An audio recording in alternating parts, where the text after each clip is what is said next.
Hello, everybody. Welcome to our law pre-entry examination preparations, particularly in the section of numerical skills. So today we are going to look at one of the past papers that have been done under Ivory Tower Consultant to prepare students for the forthcoming pre-entry exams, the particular section of numerical skills.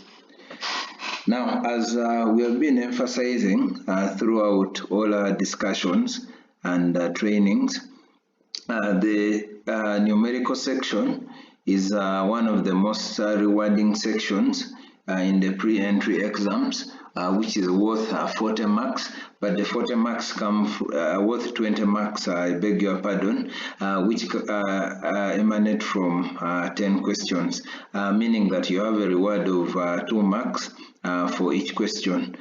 So that is quite critical, 20 out of 100 marks for only basic mathematics, and also a bit what we have come to identify as mathematics with English, or common sense math, or what people want to call logic.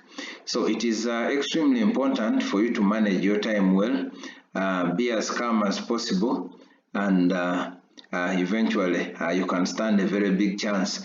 The second other most important exam tip we have been sharing with you: don't spend too long on a question, or don't go after a particular question and say, no, I know this topic and I have to do it. You'll end up spending 30 minutes on a question, and even if you get it right, the thing is it has taken up your time, meaning you have less time for some of the very obvious questions. So as usual, continuous practice makes perfect, and that is why we have decided to give you people lots and lots of practice standard pre-entry exams for you to be able to evaluate yourself, try to put yourself in the exam situation and exam mode as much as possible. Yeah, so that is the exact reason why I am here to review. So let us look at the 10 questions which we had in our previous test. So as usual, the section, as I said, has 10 questions with 20 marks, 2 marks for each question. So we can have a go at the first question, and it goes: a pickup truck is fitted with new tires which have a diameter of 44 inches. So we have a pickup truck, and the diameter is 44 inches, and the question goes: how fast will the pickup truck be moving when the wheels are rotating at 275 revolutions per minute?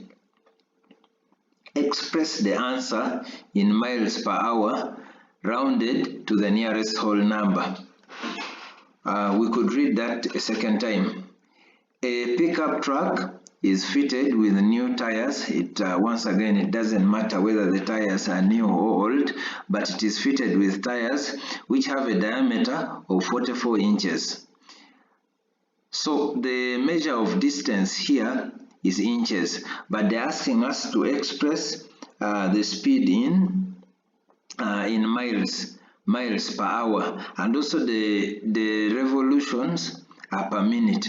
So I guess we have to find a relationship between inches and miles, and eventually a relationship between minutes and hours. But in addition to that, it's also quite important for us to know what's the relationship with the revolution.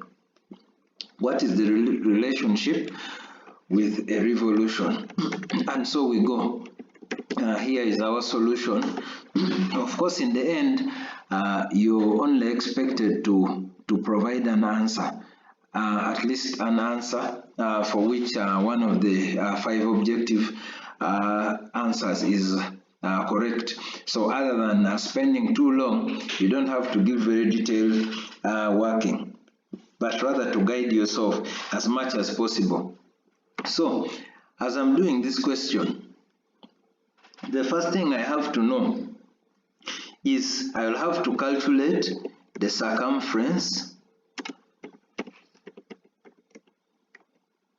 What is the circumference of the tire?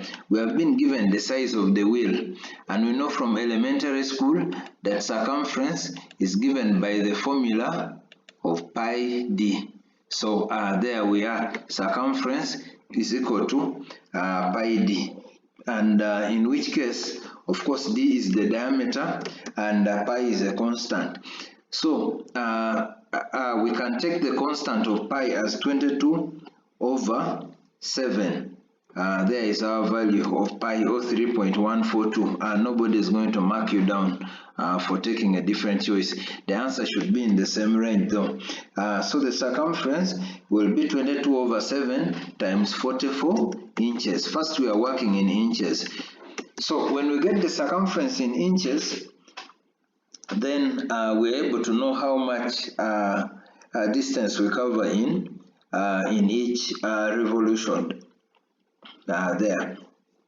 So once we do that, circumference being equal to pi d, so 22 over 7 times 44 inches, which by my calculator gives us 138.285 inches. That would be my first step. My first step there in my choice of working. Then having done that, I also have to convert the distance to miles, the distance to miles, so that I'm done with the distance bit of it. So converting to miles, I'm actually tasked converting inches to miles. There we are. And from my conversion, 1 mile is supposed to be equal to 63,360 inches. There we are, 63,360 inches. Of course, if you didn't know that, at least you would have been in position to know that just from our, again, basic conversion. 1 inch is equal to 2.5 centimeters. That one we know for a fact. And we also know that at the same time 1 mile is equal to 1.6 kilometers. We can just take it that way. But also we also know that 1 kilometer is equal to 1,000 meters. And also at the same time, we know that 1 meter is equal to 100 centimeters. So from this, we are able to know that 1 kilometer being equal to 1,000 meters, and each meter being equal to 1 centimeter, we know 1 kilometer will then be equal to 100,000 centimeters. Yeah, that is quite important for us. 1 kilometer is equal to 100,000 centimeters. It then would follow that 1 mile, which of course will lead us to what we already have. 1 mile will then be equal to 1.6 times 100,000 centimeters. That is the relationship 1 mile in centimeters. But we also saw that 1 inch is equal to 2.5 centimeters. So this then means 1 centimeter will by all means be equal to 1 over 2.5, pardon me there in my equation, 1 out of 2.5, is it so?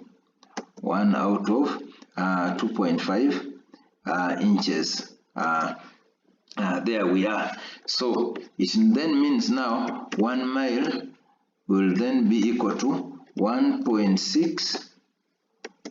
Could just use the cross there for multiplication, times 100,000. What do we have there? Divided by 2.5. There. That will give us that relationship once we compute. Can I just confirm that with my calculator there? Not a very long question, but obviously not as straightforward, and I'm also taking a lot of time to explain there since I'm teaching. So this will give us, because of the rounding off, it will give us 64,000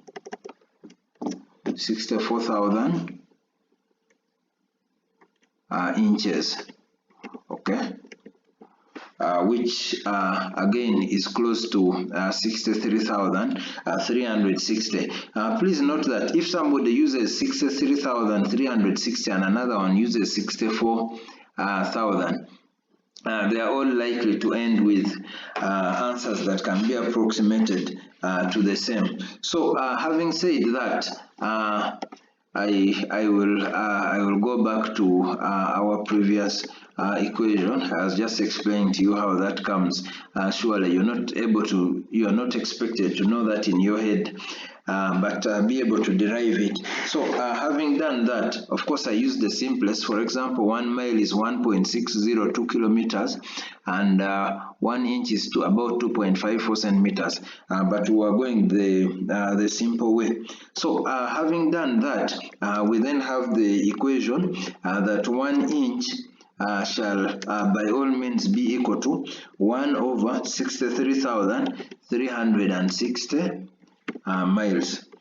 And if that is true, we were told in the question that when the wheels, how fast will the pickup truck be moving when the wheels are rotating at 275 revolutions per minute? That's the only measure of time we have in the question. It would then imply that 275 revolutions per minute, in this case, we have that, shall then be equal to 275 multiplied by how many, if there are 275 revolutions per minute, if I'm to convert to per hour, then it means now I'll have 60 revolutions per hour, because there are 60 minutes in an hour. So it would then mean 275 revolutions per minute would translate into 275 times 60 revolutions per hour. Once we interpret this, then we have answered the question. So this will then translate into 16,500 revolutions per minute. So we now have, sorry, per hour, pardon me there, per hour. We are now in hour. So having done that, we have the miles and we have the hours. So what then would be our speed? Our speed will then be equal to, first and foremost, we got the circumference of 138.285. We have to multiply this by the number of revolutions per hour. So because if each revolution gives us 138.285, how many of these revolutions do we expect in an hour? We surely have to multiply that by the revolutions per hour, which is 16,500. And since we are converting to miles, these were inches, and we know that 1 inch is 1 over 63,360 miles. We then have to divide by 63,360, which by my calculator gives 36.011, if I'm to be accurate, miles per hour. So my answer to the nearest whole number would be 36 miles per hour. And if I look at the question, the only option which had 36 miles per hour is option A. So my answer in this case would be a very bold and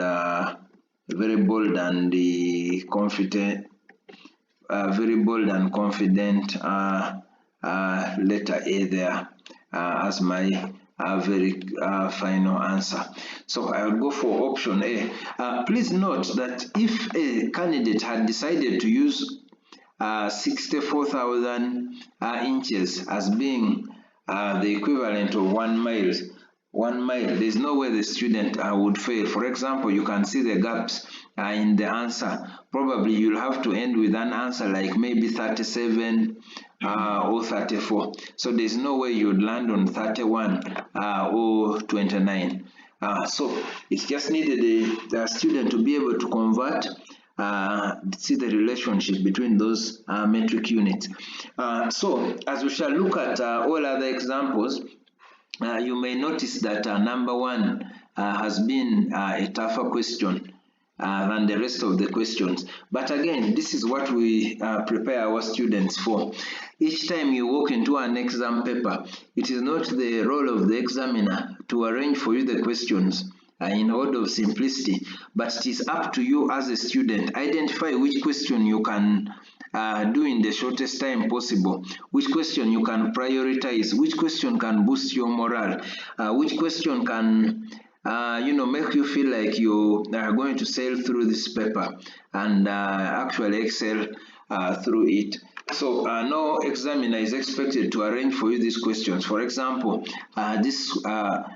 if a student didn't know how many inches are in a mile or didn't have the concentration to be able to relate the revolutions to the speed or to the circumference, the student would go nowhere. So there's no point in you spending 30-40 minutes in such a question, even if you have ever calculated the circumference before. But as long as you can't figure it out within the required exam duration, leave it or choose your favorite letter, benefit by saving time. Yeah, that would be my exam trick. And of course, I'll be emphasizing this all throughout our pre-entry training sessions. We then turn our attention to question 2. Question 2. This is the kind of question that even before I read it, I anticipate that this is going to be a short question because I have few words and few figures. Let's go ahead and see. Is it as easy as we think? Is it a misjudgment? Let's go ahead. Question 2. There are 30 people in a room. I take note, there are 30 people in a room. That is in my note. I could indicate that we are working towards the solution. There are 30 people in a room, 60% of whom are men. So currently, out of the 30 people,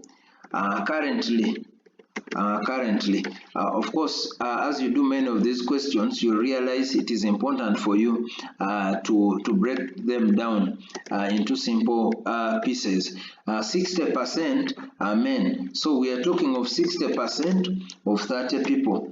Before we go ahead to confuse ourselves or for the examiner to confuse us, 60% of 30 is 18 men. So we have 18 men. The question goes ahead. If no men enter or leave the room how many women must enter the room so that 40% of the total number of people in the room are men? We read this again. There are 30 people in a room, 60% of whom are men. If no men enter or leave the room, so the condition is no men should enter the room, how many women must enter the room so that 40% of the total number of people in the room are men? So the question is asking us, to what extent, how many people do we need to dilute the dominance of men? So if 40% of the people are to be men, if 60% are men, first of all, it means we have 18 men. And by the logical implication, the women will be 30 minus 18. So we shall be right to say that there are 12 women. So they need 40% of the men to be the men to be 40% of those in the room. So it means the number of men will remain at 18. So I would immediately write my equation and assume let the new, because there will be a new total number, let the new total number of people be x. So it then means if 40% are men and the men are 18, it then means 40% of a certain number x is equal to 18 because the men are not changing. So then we can continue then. It then means 40 out of 100 times a certain number x there shall be equal to 18. That will then means we can actually, you can solve that in any way you want, including using decimals, and say 0.4x is equal to 18. So x shall be equal to x, our small x there shall be equal to 18 divided by 0.4 there, and so the new total number will be 45. What is the question? What is the question? How many women must enter the room so that 40% of the total number are men? So the total number is now 45, and of 18 are men. So what is the new number of women? What is the new number of women here? Very simply, new number of women there shall be equal to 45, the total number, minus the total number of men there, and 45 minus 18, both from our calculation would be 27 women. So we now have 27 women. So it then means previously we had the additional number of women shall then be equal to additional number of women shall then be equal to 27 minus 12, and so we shall have 15 additional women as our answer. So if we check through our options, we have it as option D, meaning our very correct answer will be again a bold and confident letter D there for us. So that was quite easy. Question number 3 is also another typical pre-entry question, talking of proportionality. And the question goes, working alone, Ali can wash a hotel restaurant's dishes in 3 hours. We immediately start jotting down our calculation. So they are telling us Ali can wash the dishes in 3 hours.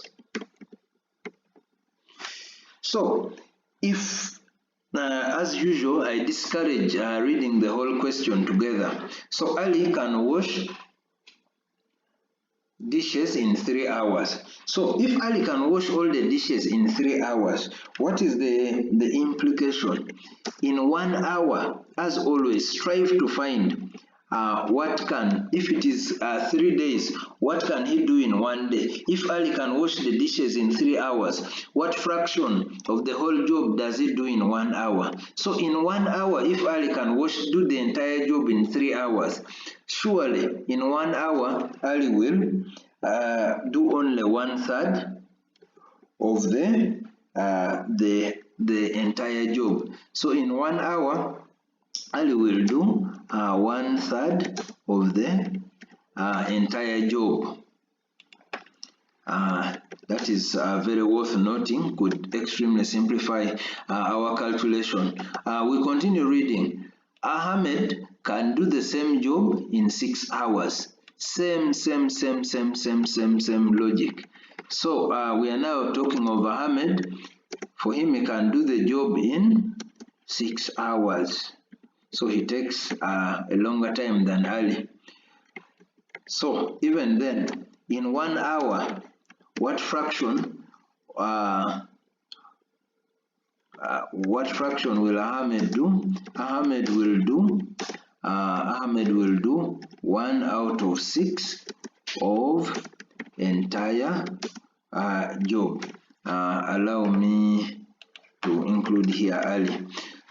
So if that is true, okay, let me just read the question, but it's almost obvious they're going to ask us when they work together.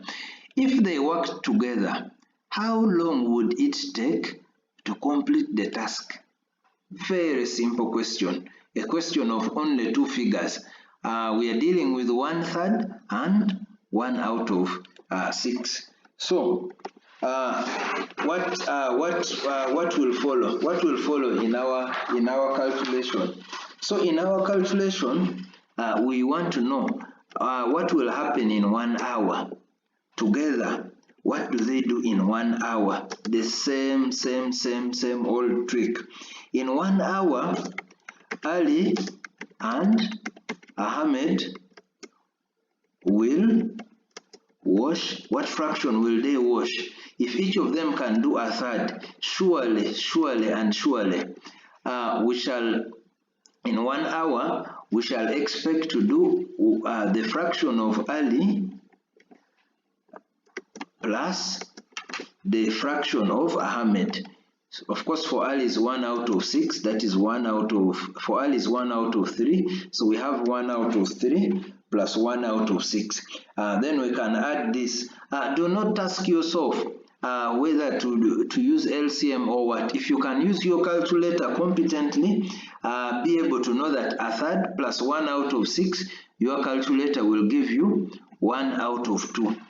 Will give you 1 out of 2. But if you want to go the LCM way, it is also okay, but a waste of time. I would rather you learn how to use your calculator in order to save a bit of time, because obviously this is a time pressured exam.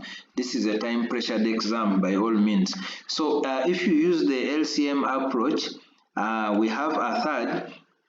The LCM obviously. The LCM there will be 1/3. The LCM will be 6. So 1 out of 3 times 6 will be 2, and then plus 1. This is over 6 there. So we shall have 3 over 6, still simplifying us 1 out of 2. So having got that, the two can do a half of the job. So it then means the total time taken will now be the reciprocal. Will be the reciprocal of 2. You don't need to write all these words in the exam. Reciprocal of 1 out of 2. Reciprocal is just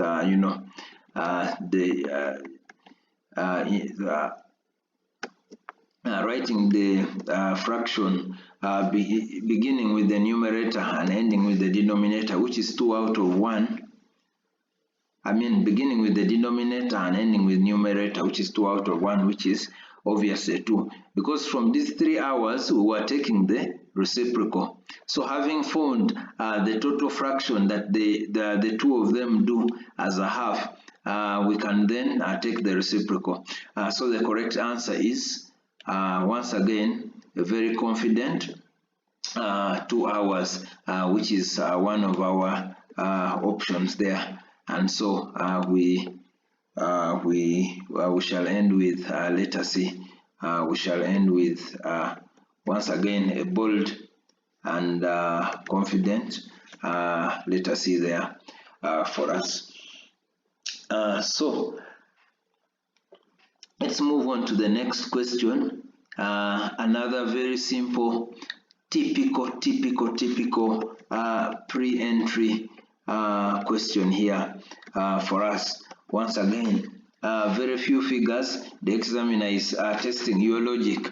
So confidently we begin reading. The average of 3 girls is 5 years.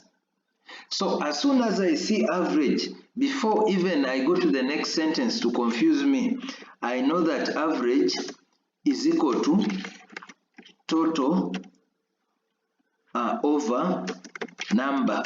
From elementary school, that will never change. Average is equal to total over number. So once the examiner tells me that the average age of 3 girls is 5 years, in my equation, I want to see what is missing.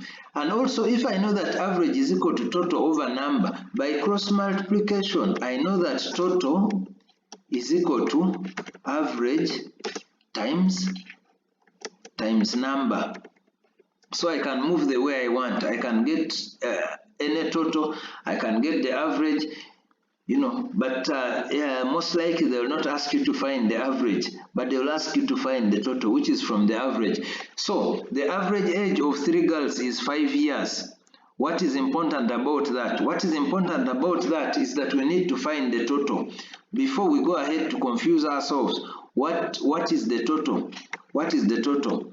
We just say total is equal to average times number. So total here will be equal to average, which is 5 years,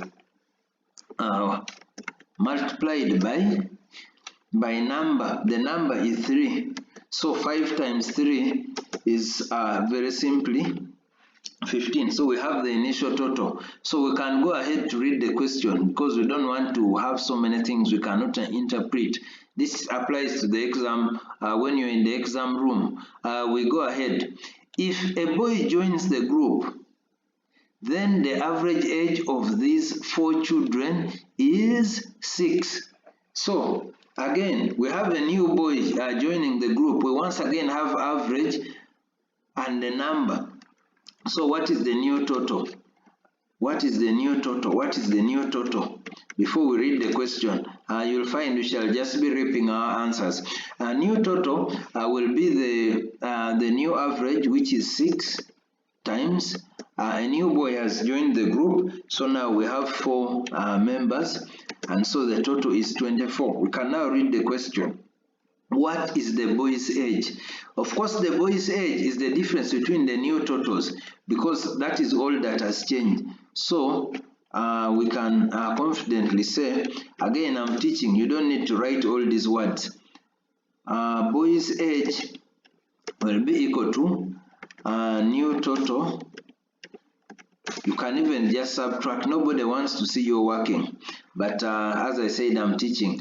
New total minus, can we just say old total, which is equal to 24 minus 15, and the answer will be 9.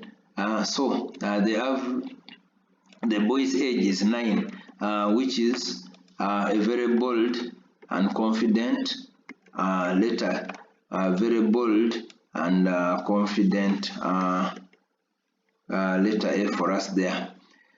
We move on to the next question.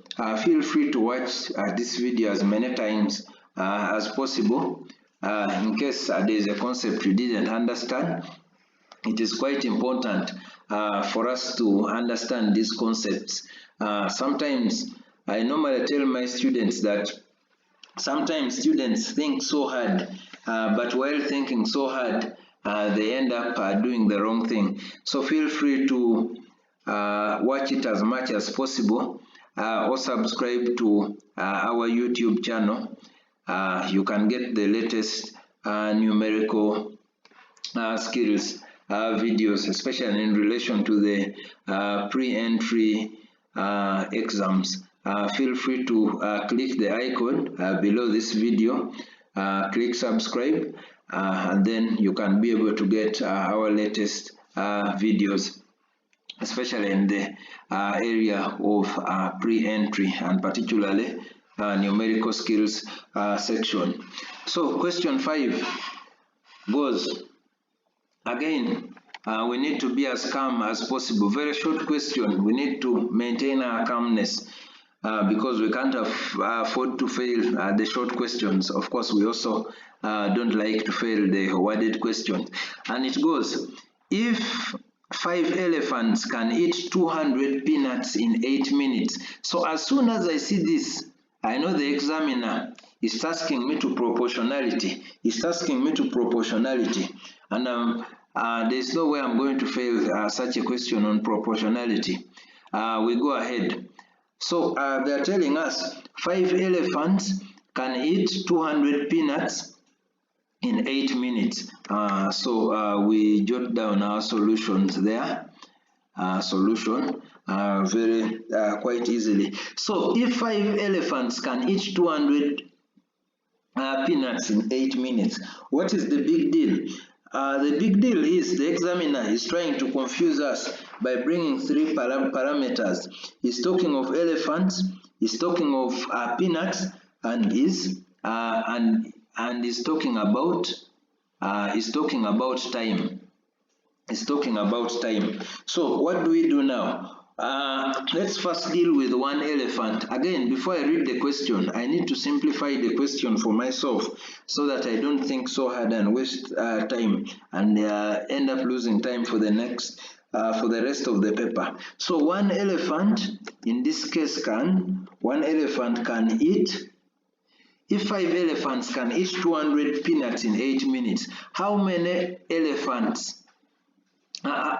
peanuts can 1 elephant eat in 8 minutes? 1 elephant can eat 200 divided by, because there were 5, now we want 1 elephant in 8 minutes. That is for sure. That is for sure. These are supposed to be peanuts. Pardon me there. So if 1 elephant can eat 200 divided by 5 peanuts in 8 minutes, it then means 200 divided by 5 is 40. So it then means 1 elephant can eat 40 peanuts in 8 minutes. And if I want to know what about in 10 minutes or even in 1 minute, how many peanuts can 1 elephant eat? It then means 1 elephant can eat 40, because now we are dividing by the time. 1 elephant can eat 40 divided by 8 peanuts in 1 minute. So if that is true, as it is, the examiner is asking us how many elephants are needed to eat 350 peanuts in 10 minutes. 350 peanuts in 10 minutes. Here, if 1 elephant can eat 40 divided by 8 peanuts in 1 minute, by simplification, it means 1 elephant can now eat 5 peanuts in 1 minute. Then in 10 minutes, how many peanuts can 1 elephant eat? We can also calculate that. 1 elephant will then be able to eat in 10 minutes. Of course, the time multiplies by 10. And so the elephant will eat 5. We have to say 5 times 10 peanuts 5 times 10 peanuts in 10 minutes. Those are the, okay, we shall get the multiplication later. So they're asking us, how many elephants can eat 350 peanuts in 10 minutes? So again, as we move towards the last step of the question, one elephant can then eat 50 peanuts in 10 minutes. So if we are eating 50 peanuts in 10 minutes, how many elephants do we need to eat 350 peanuts in 10 minutes? If I am to get 350, I'll know it is if I want to get the multiplying factor between 350 and the 50 peanuts I have, I'll say 350 divided by 50, which is 7. So multiplying all through this side by 7, it would then mean 7 elephants. 7 elephants can eat, maintaining our same reasoning there, can eat 7 times 50, 7 times 50 here, which of course we all know that is 350 peanuts in 10 minutes. Simple as that. Calmness. We go back to the question. How many elephants are needed to eat 350 peanuts in 10 minutes? And my answer is 7. Again, extremely confident answer there, which is letter B for us there, which we maintain in bold. Simple, logical, and accurate. There you have it. You sailing through the pre-entry exams. Of course, I'm spending a lot more time than I would spend in an exam scenario, because I'm not only tasked to get for you the answer, but also to show you the logical working that you can refer to as much as possible as you develop your own exam technique to be able to approach this question on your own. There we are. So we proceed to the next question. As I said, you can watch this video as many times as possible, but try to develop your exam technique. Question 6 reads again, calmness is key. A group of 200 tourists arrived in Paris. It doesn't matter whether they are in Paris or Johannesburg or indeed Kampala. A group of 200, what is important is we have 200 tourists. So total, for now I can say, is equal to 200. So 200 tourists visited a certain city or a certain place. Of these tourists, 78 knew French. 78 knew French. We can read this. Those who knew French, we can say there were 78. 78 knew neither, pardon me there, they knew neither French nor English. So we are concerned about French and English. So neither, we are saying neither French nor English there. We are talking of 78 tourists. 75 knew French. So these are the ones who know French. These are 75. And 97 knew English. So those who know English are 97. Here comes the question. How many tourists knew both French and English? Now, to me, this sounds like a primary school mathematical question relating to sets. They are giving us a total number. They are telling us those who don't know any of the two languages, who know other languages, maybe they are native languages, And then they are giving us those who know French, and they are giving us those who know English. Now, the worst way for you to confuse yourself in this question is for you to think that those who know French are those who know French only, or those who know English are those who know English only. If a tourist knows French, we are counting those who know French and those who know English. Because if you can speak two languages and there comes a census, you can speak French and English, and we are counting people who can speak French, we have to count you among them. You know, you cannot just be because you are in the middle, and when we are counting those who speak French, we don't count you, or because you can speak French and English, and when we are counting those who speak English, we don't count you. That is not possible. So we have to develop a simple equation. Of course, we know that the total number of members in the universal set is equal to 200. So those who speak French only. The question is asking us how many tourists knew both French and English. So our first task is assigning a letter, the unknown. Most of us love X, but we can use Y for a change.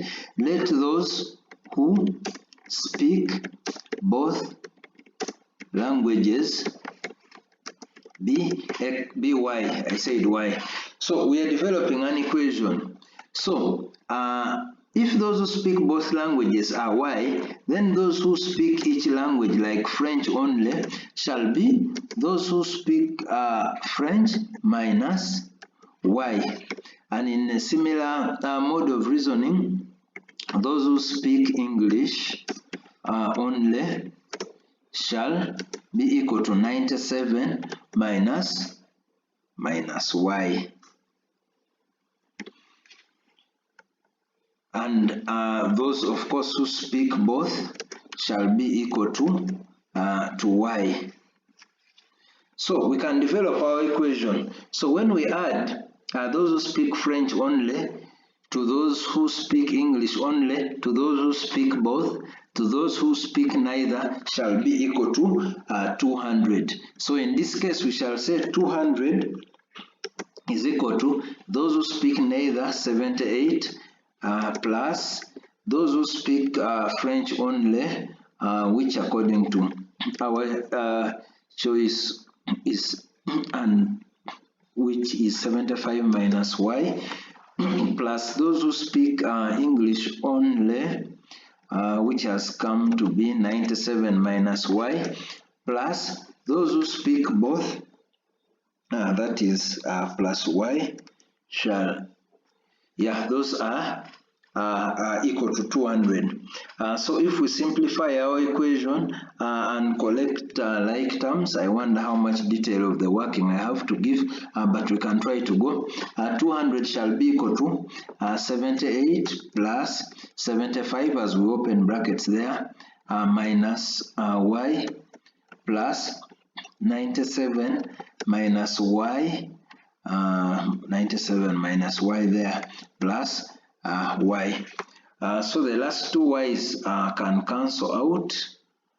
Those can cancel out, negative Y plus Y.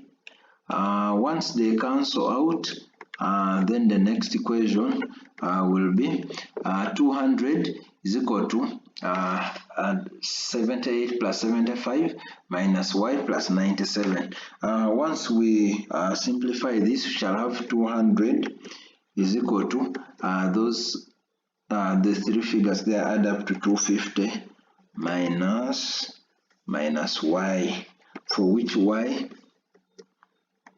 shall be equal to Y shall be equal to 50 there. So we can confidently conclude that 50 tourists could speak both languages or knew both languages there.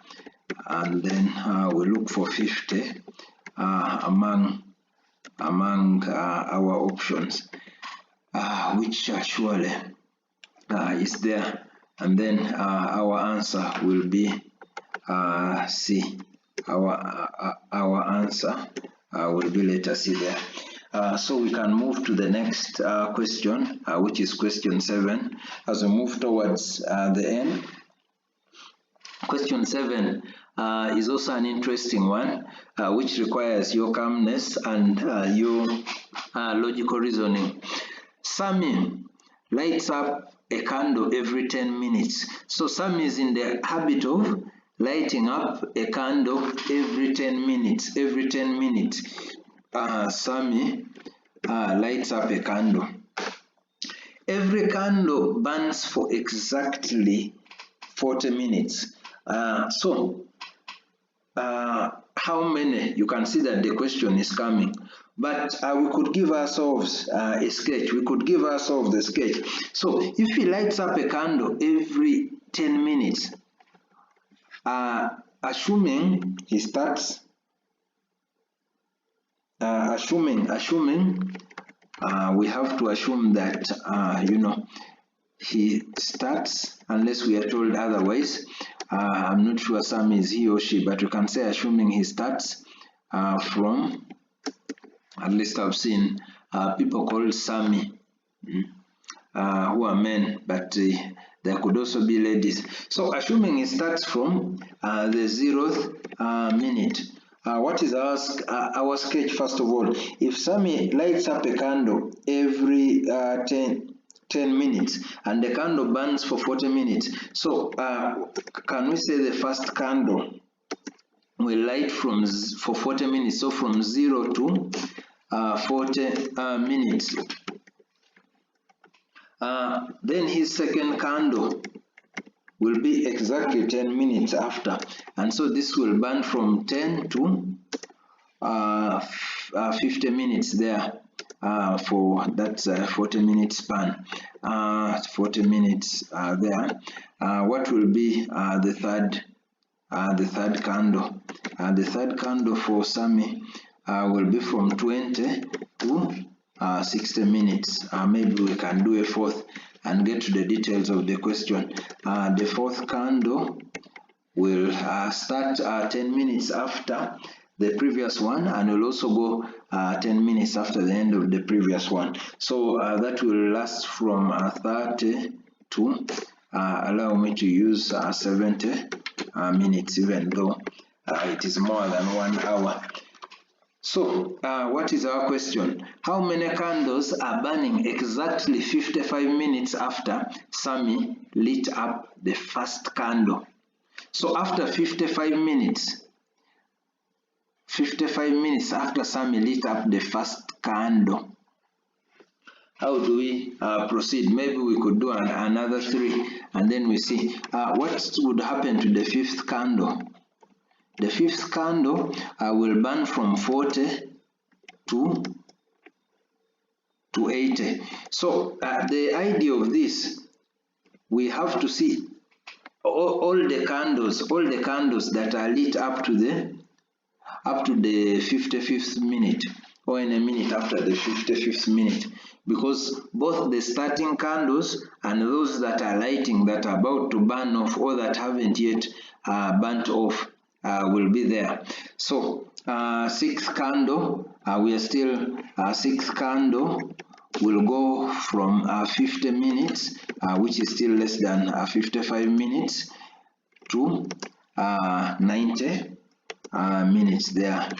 And then the next one, which will take us over I could maintain actually the same format here, just not to confuse ourselves. We have the seventh candle, which should draw us closer to reaping our answer. We'll move from the 60th minute up to 100 minutes. So how many candles are lighting 55 minutes after Sammy lit up the first candle? So we choose all answers that both the starting duration and the ending duration being between having 55 in between. So the first one will burn after 40 minutes, so it will not be burning during the 55-minute duration. The next one for 50 minutes will not be burning, but the third one has 60 minutes. So after 55 minutes, the one of 60 minutes is still burning. So this one is lighting. The next one will go 30 minutes to 70 minutes. That one is also still lighting. The next one, 40 minutes to 80 minutes, will also be lighting. And the next one, 50 minutes to 90 minutes, will also be lighting. But the one of 60 minutes to 100 minutes hasn't even been lit. So it then means how many candles are lighting? We have 1, 2, 3, and 4 candles. So our answer will be part A. Our answer will be A there. We can run quickly towards the end as the recording is getting a bit long, but you can pause it as much as possible and also be able to review it as many times as possible to be able to develop your sense of logical reasoning on your way to passing the pre-entry exams. The next number, very short again, very tempting for the students to either think it is so easy or not requiring much effort. The question goes, if you write the numbers from 1 to 100, how many times will you write the digit 7? Very, very, very, very simple question. I only have to know if I'm counting from 0 to 100, where do I meet 7? The first time I meet 7 is when I'm counting number 7. The next time I meet 7 is when I'm counting 17. The next time I meet 7 when I'm counting 27. The next time I meet 7 is when I'm at 37 at intervals of 10 until when I reach 70. I meet again 7 at 47. I meet it again at 57. I meet it again at 67. And on to the 70s we go. I meet it again at 70. I meet another 7 at 71. 72, very simple indeed. 73, 74, and so on up to when we reach 79. 77, we shall eventually count them. Of course, that's a double 7 at 77. Then we go to 78, 79. I'm done with the 70s, and then I go to 87. I go to 87 there, and then eventually 97. So how many times have I made 7? This is the first time. This is 2, 3, 4, 5, 6, 7, 8, 9, 10, 11, 12, 13, 14, 15. This is a double. 16, 17, 18, 19, 20. Extremely easy, and the answer is right there looking at us, which is 20. So you can see it's very, very, very elementary. A little calmness and you have the answer, which in this case is letter D. We can go to the next number, which okay, we can read. In the Atlantic Ocean, again, I'm not concerned whether it's the Atlantic Ocean or Lake Victoria or the Red Sea or the Black Sea. It's not a big deal. Anyway, in the ocean, the ratio of the mass of salt in the water to the mass of unsalted water is 6/194. That is the only ratio I have been given. So I'm looking at proportionality, and in that proportionality, we are looking at the ratio of salt to water. Of course, even it is quite obvious that the ratio of salt is less than water, but from this fraction we have 6 to 94. So in terms of fraction, what represents salt is 6, and what represents water is 194. Take the question as it is. Of course, it is tempting. This ratio could have been simplified. It could have been simplified. For example, there's a common factor of 2. It could have been 3 to 97. But the examiner, who is always right or who has the final say, has given us 6 to 94. So the total of those ratios, what is the total of those ratios? As we remind ourselves of the elementary school mathematics, the total of these ratios is 6 plus 194, which is 200, meaning that salt is 6 out of 200, and then water, as expected, is the bigger proportion at 194 out of 200. The question goes almost very direct. How many kilograms of salt are in 1,000 kilograms of seawater? Extremely simple, extremely simple. So we have the fraction of salt. If we have the fraction of salt, which is for every sample that we take, salt is at 6 out of 200. And so the kilos of salt will be, let's use just the cross there, 6 out of 200 times 1,000. And then that will give us 30 kilograms in whatever way you do it, which is one of the answers facing us there at letter B. Once again, we have the answer there. So our last question, as we wind down this review of one of our test questions. The question goes: 10% of the students taking a math exam failed the exam. So we can jot down our solution. So this is only 10% have failed the exam. So what's the fraction? With these questions, you have to break it bit by bit. Try to move with the question. As you read it, try to make your summary. Try to have a personal interpretation of the question. Sometimes out of your summaries, you'll only have an answer of 1 or 2 lines. So the question tells us 10% of the students taking a math exam fail.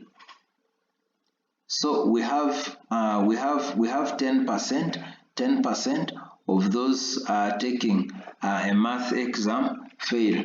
So if 10% have failed, by all logic and reasoning, it means those who have passed are 90%. Because in these exams, for example, as you're taking the pre-entry, you either get 50 and above and pass, or you fail, meaning you've got below 50. So there's nobody in between. So 10% have failed, 90% have passed. So they're telling us 40% of students taking the exam are boys. This is another common type of question. The examiner is trying to confuse us. After talking of those who have failed, he's now bringing in boys. Again, I know that you can either be a boy or a girl. So none of my students should get confused. So 40% are boys. That's simple. And without the examiner telling me, I know that 60% are girls. I don't need permission from the examiner to know that. Let us continue. 40%, they said, of the students taking the exam are boys. And then they are telling us, but I've already known 60% are girls anyway. But in another desperate attempt by the examiner to confuse us, he adds, or she adds, and 15% of these boys fail the exam.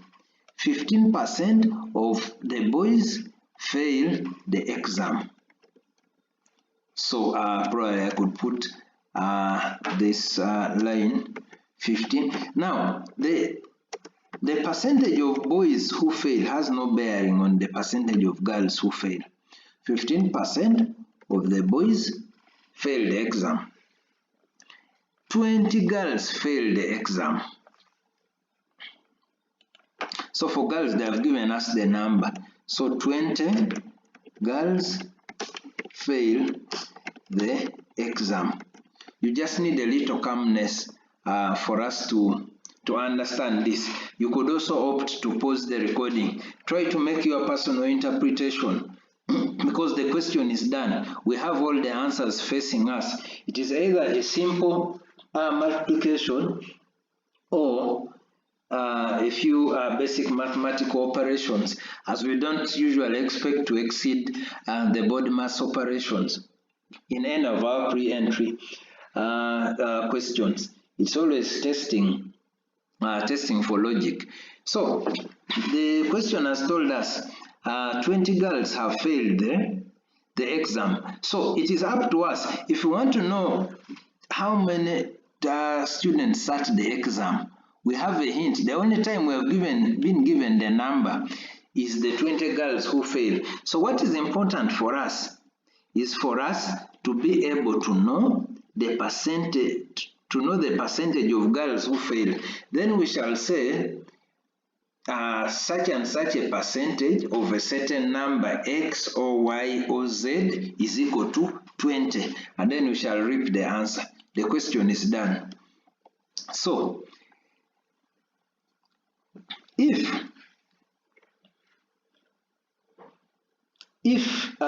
we are told that the total failure rate is 10%, we could have an equation, and so we can say let the percentage what would be the best way to get this. We could say let the percentage of girls who failed be Z. This time let me use Z. We are so used to X and Y. Let the percentage of girls who fail be X. We could actually let us say proportion, okay? Because it can end as a fraction. It's not a must. Otherwise, you'll stress yourself converting certain complicated fractions into percentage. So, having done that, we know that 10%, we are told by the question, failed. Now, if 10% failed, we already know about the boys. 40% of the boys failed. So, 40%, because the percentage of those who failed is equal to the proportion of boys times the percentage of boys who failed plus the proportion of girls times the percentage of girls who failed. So 15% of the boys failed. So we have 40% times 15% plus percentage of girls, which needless to say was 60%, times the proportion of girls, or the which we said is Z. Pardon me here, I said Z, but I wrote X, so we can move with Z. So you can feel at ease to develop some of these techniques. For example, multiplying fractions, multiplying percentages. You try to develop your own technique, whether you multiply 40% by 15% on your calculator, or you put them as decimals. Try to develop a technique. The answer is facing us. You cannot afford to get lost in simple use of the calculator or arithmetic. My technique is not the best, but obviously, even as I'm a tutor, I also have my preferred technique, which I'll use. But you can use other techniques like using the calculator. I prefer decimals. 10% I know is 0.1, 40% is 0.4, times 15% is 0.15, plus 60% is 0.6, times Z will be 0.6Z. So my calculation will then lead us to 0.1 minus 0.06, because 0.4 times 0.15, 0.06 being equal to 0.6 z there. And if you simplify that, you will have 0.04 shall be equal to 0.6 z. As I said, it is a personal technique that we all need to develop, and z is equal to, this is what I was saying, 2 out of 30. If you put it as a fraction, as a decimal, or as a percentage, it would cause a bit of a problem there. So 2/3. So that's the percentage that fail. So we are now saying we have the percentage of girls who fail, and we also have the number of girls who fail. So the percentage of girls who fail, we can now relate to the number. So this is a proportion of the total number. So we are saying let the total number of students be BT, a new letter altogether. So 2 out of 30, it would then mean of a certain number T shall be equal to the number of girls who failed.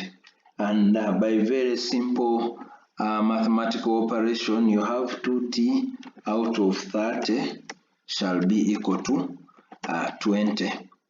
And by simplification, using any of your favorite techniques, cross multiplication and the likes and so on, T shall be equal to 300. So the total number of students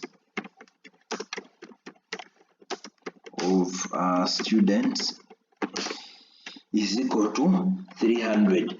Which was the question, how many students took the exam? Is 300 among, we have 360, 450, 480, 500, and very sadly, it is none of the above, which I must admit is not a very popular option there, but in this case, we have to respect the question as it is. So that brings us to the end of our review of the test of numerical skills. Feel free to subscribe to my YouTube channel and also our pre-entry class at Ivory Tower Consult. My name is Norman Inyang. I can be reached through the following. I have a telephone number, WhatsApp number, very popular these days. I could just kindly increase the font for that. Good guy. Okay, so my daytime phone number and indeed WhatsApp number is +256 775 065 671, and I have an alternative number which is +256 702 356 361 there. I can also be reached on email through sorry, I beg your pardon there to make it lowercase, through prof.inyang@gmail.com. prof.inyang@gmail.com. Otherwise, thank you very much. Feel free to always reach to us, and we shall be glad to interface with you. Feel free to subscribe, as I said, so that you can get the latest videos. Feel free to reach me personally on any tips on how to excel on the pre-entry section of numerical skills and the paper in general. We have taught so many students who have excelled in the pre-entry exams, and indeed we are confident and extremely passionate that you'll succeed in your pre-entry exams. Thank you very much. I look forward to seeing you in our next class or in the next video. Thank you very much indeed. God bless you.